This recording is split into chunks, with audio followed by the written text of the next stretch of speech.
De divers jeux comme des jeux de dames, belote, ludo, pique ou pétanque, nombre d'adultes s'y adonnent, parfois après une rude journée. On les retrouve dans des coins de rue ou sous des arbres pour s'affairer autour de ces jeux de distraction, pour certains, et ce dans une ambiance conviviale. Dans nos lieux publics où nous assistons aux différents jeux, belote, pétanque, dames, et qui sont pratiqués par des personnes d'un certain âge ou des jeunes aussi pour se distraire et tuer le temps comme on le dit. Et nous devons reconnaître que la distraction aujourd'hui fait partie des besoins de l'homme. Après avoir satisfait aux 5 besoins fondamentaux, il faut au moins s'épanouir et changer l'esprit.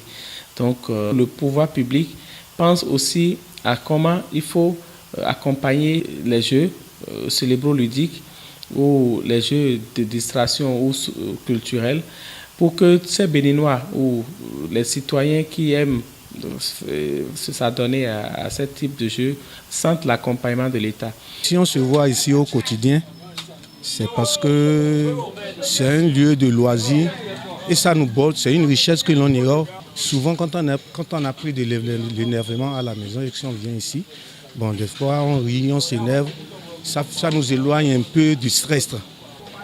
Donc j'aimerais dire à nos gens que ce n'est pas un jeu de voyous. En tout cas, ça fait partie, c'est-à-dire des loisirs que les gens devraient normalement, c'est-à-dire prendre en compte. Il y a multiples raisons qui nous amènent à venir jouer à la belote ici. Vous savez, avec les temps qui courent, il y a la morosité de la vie. Vous sortez du boulot, vous êtes stressé, nous venons ici juste pour nous distraire. Et il y a une discipline de règles ici. C'est pour les personnes âgées et on n'est pas venu pour un combat. À notre jeunesse, c'est le jeu qu'on a préféré. Mais à notre vieillesse maintenant, regardez, moi je suis un peu con. Le fait de venir jouer tous les soirs, quand j'ai le temps, ça me permet de dégraisser. Et aussi, c'est une petite réjouissance. On se retrouve en frère de même âge et on est heureux comme ça. Quand on est stressé, il faut sortir pour se défouler, pour faire un jeu. Sinon, les gens peuvent rester chez eux, ils seront stressés et puis ça peut les tuer.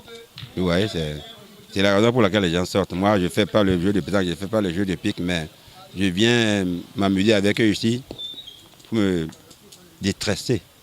Si pour la plupart d'entre eux, c'est un passe-temps pour évacuer le stress, pour d'autres, c'est une manière de mener une activité sportive. J'aimerais demander au ministère de Loisirs, parce que c'est un jeu qui n'est pas du tout encouragé. Moi, j'ai fait un peu l'extérieur, est-ce que vous voyez? On fait les championnats ici, et il y a des moments vraiment, on nous donne des prix dérisoires. Ça ne nous encourage pas, parce que le jeu de dames, c'est un jeu scientifique, est-ce que vous voyez? Je vous prends l'exemple de la Côte d'Ivoire par exemple. À chaque compétition, chaque année, au moins le premier a 2 millions, 3 millions. Au niveau de notre ministère, au niveau du ministère en charge de la jeunesse, des sports, nous avons des dispositions qui sont prévues. On a des directions qui sont commises pour la tâche. Et aujourd'hui, nous avons même un fonds qui s'occupe du financement des activités de loisirs. Et ça fait que les différents projets que les Béninois ou les associations élaborent sont étudiés et reçoivent de financement de l'État. Donc, dans ce sens, nous pouvons constater que le gouvernement ou les pouvoirs publics pensent à la chose parce que ça fait partie intégrante des besoins de l'homme et tout ce qui est besoin lié à l'homme est préoccupé par le pouvoir public. Il est souvent nécessaire de se rapprocher de ceux qui se livrent à ces activités pour s'imprégner de leur but.